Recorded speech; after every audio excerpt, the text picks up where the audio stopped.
The clock is ticking, and the United States is facing a dangerous deadline. The debt limit crisis looms as negotiations between President Joe Biden and House Speaker Kevin McCarthy hit a roadblock. Will they be able to strike a deal and prevent a catastrophic default?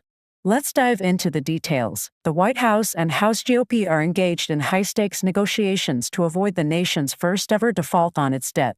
However, the weekend brought little progress and plenty of finger-pointing between the two sides. President Biden and Speaker McCarthy had a productive phone call while the president was aboard Air Force One, but tensions remained high.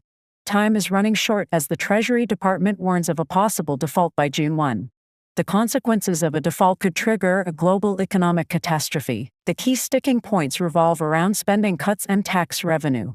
House Republicans want spending cuts in exchange for raising the debt ceiling, while President Biden remains open to reducing spending but emphasizes that tax revenue is still on the table. Democrats are pushing for a minimum 2-year extension of the debt limit, aiming to avoid future conflicts before the 2024 elections. However, there are disagreements on the length of the extension and other crucial items. The inclusion of work requirements and specific spending cuts have become contentious issues, with Democrats expressing concerns and President Biden drawing red lines in negotiations. The clock is ticking, and the pressure is mounting on both sides of the negotiation table. Will they be able to find common ground and avert a disastrous default? In a relentless battle for control, Ukraine claims a foothold in the strategic city of Bakhmut. But the fight is far from over. After months of intense fighting, Russian-backed forces declare victory in Bakhmut.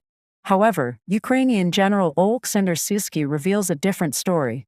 General Syrskyi asserts that Ukrainian forces still hold a significant part of Bakhmut, allowing them the opportunity to enter the city when the situation changes. Ukraine's troops continue their advance, encircling the city and posing a significant threat to the enemy.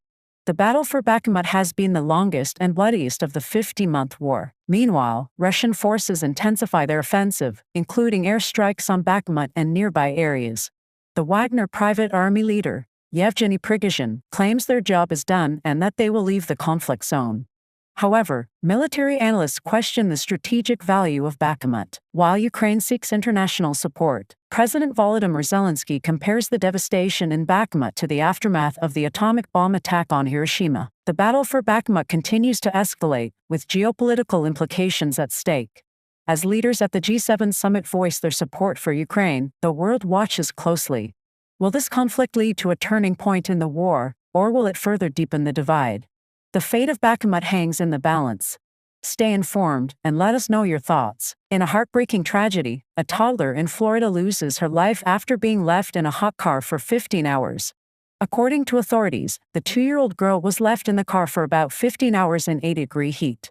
Tragically, her body temperature reached a deadly 107 degrees. The parent's 4-year-old child was also in the car but managed to escape.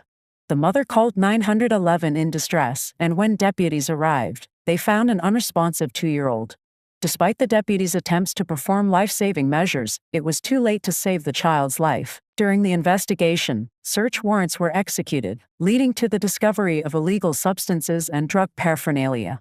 The parents, Catherine Adams and Christopher McLean, were arrested and initially charged with child neglect and drug possession. This heartbreaking incident is the 4th hot car death of 2023, highlighting the urgent need for awareness and prevention. As we grieve for the innocent lives lost, let us come together to ensure that such tragedies never occur again.